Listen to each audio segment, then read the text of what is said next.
to everyone watching and listening around the world, and welcome. My name is Olivia and I am Project Administrator at IMA International. Today I am joined by the amazing consultant and development worker, Raquel Santiago. Hello Raquel, and thank you for joining me today. Hello Olivia, thank you so much for inviting me on this occasion. It's lovely to have you. We're really privileged to be talking to you today. So I have a series of questions for you. First of all, what are 3 things that inspire you every day? Okay, when you are asking me this question, the first thing that it comes to my mind is in the morning I wake up and I'm a mother. No, I have 2 daughters. They are 3 years old and 6 years old. And this is what it really inspires me for the day, to wake them up, to give them kisses and to prepare them for the school, and to wake them up from the bed as they are still warm. That is the best moment in my day, because if I think what I am, what is the definition of what I am, I consider myself a woman, a consultant, a development worker, a wife, also a friend. But one of the most important things, as I think to myself, is I'm a mother. And one day my daughter, my older daughter, here in Kenya, I live in Kenya, and they have this Mashujaa Day. This is the Mashujaa Day is the Heroes Day. They celebrate the Heroes Day of Kenya. And then she was interviewing the school that she attends, and she was asked, who is your hero? And she answered, my hero is my mom.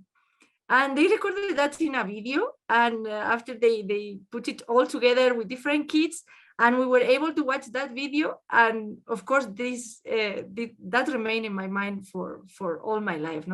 That's why I want to be my daughter's hero for all my life. That's why I consider myself one of the first things I consider myself as a mother. That's wonderful. That's such a lovely way to think of your life and who you are as a person, and that's really lovely. So tell me then, Raquel, about some of your work as a consultant. So are there any projects that you've worked on that are particularly important to you?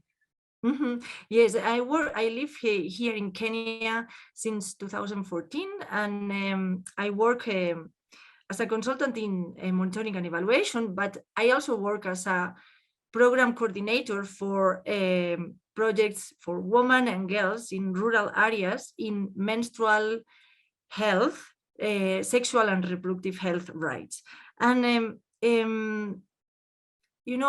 during all my life, I wanted to work to empower women in any country, in any context in the world. But here in Kenya, I feel especially passionate about the work that we do, because in rural areas, the girls and the women, they are suffering a lot in the menstrual health challenges and in the sexual and reproductive health challenges.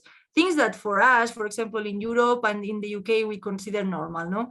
For example, to have sanitary pads, disposable sanitary pads during our menstruation, it's something that we take for granted.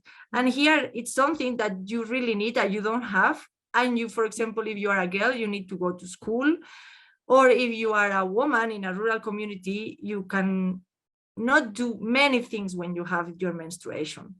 Then when we're talking about sexual and reproductive health rights, we also we don't take it into consideration as something to pursue, because we are used that we are going to be respected, But here you cannot even have the choice for family planning, or you don't have even the knowledge of how pregnancy happens. So, for example, they are like, there's a huge emergency in Kenya of early pregnancies in between teenagers from 10 to 14 years old and 14 to 19 years old. So we have all these early mothers that they don't know anything and they don't have the means, with small babies that suffer malnutrition. So these topics, they've always affected me so much, and I feel like so connected with this woman. So that's why we started this program in the rural areas, and especially for Maasai communities. For a sub-ethnic group that is called the Chamus, that they live around Lake Baringo, and other sub-ethnic groups that they live like in other counties in the Great Rift Valley in Kenya, no? And we have been giving training and resources to these girls and this woman in this community. We go to the schools and to the communities. We teach them small things, no, like small generating activity, income generating activities. And our project is very small, no, it's not like you cannot compare with other big organizations. It's very small, but we always try to understand what is the context and what is the specific culture, to do our best to do it in that way, to give ideas and to do like income generating activities that they can really apply in those contexts and for their knowledge. So that is what really inspires me, like to try to think about strategies to improve their livelihoods and their knowledge, to take better decisions for their lives and to empower them. Wow, what wonderful work you're doing. That is just so inspirational to so many people, and it is something we very much take for granted in a lot of other countries, where we have access to all of this information and resources. So it's lovely to hear that's something you're so passionate about. And what is one thing you are most grateful for then? Well, I'm very grateful to live here in Africa. Even if it's Africa, it's very big and very different, but I'm very grateful for that, because first you are connected to more to the real needs of life, no? Sometimes we are so much surrounded by the consumerism and the marketing of everything, that we are disconnected from what really happens, no? And here you are connected to the wilderness. There are still wild animals. This could be a little bit like a stereotype, no? But it's real. It's like you can see how the earth was before that everything turned into this house. So I'm so grateful for that, and I'm also so grateful to be able to like make friends of very different contexts and very different cultures, no? Because here in Kenya you have imagine like they speak 42 ethnic languages, and I have friends from all these ethnic groups and from all over the world. So I'm always very grateful to have that diversity in my life. Wow, that's such a lovely thing to be grateful for. And finally, Raquel, one last question for you is, what do you hope the future holds?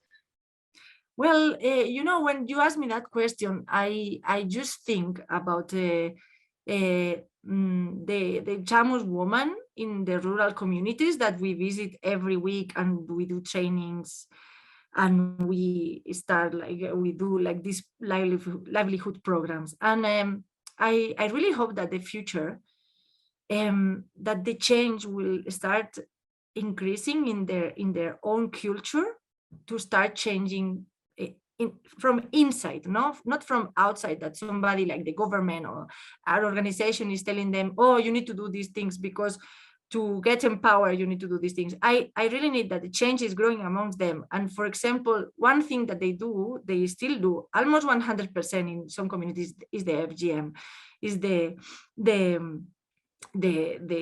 circumcision, for the woman.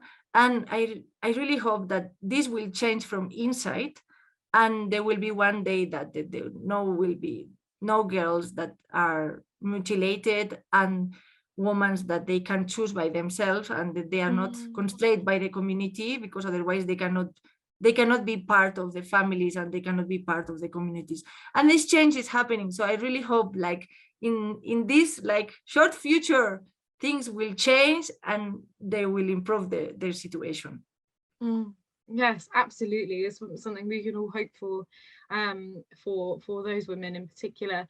Well, thank you so much, Raquel, for speaking with me today. It has been a pleasure talking to you and hearing about all of your thoughts and experiences. And thank you to everyone watching and listening as well. Yes, thank you very much, Raquel. Thank you so much, Olivia. It was lovely to be with you here. Thank you.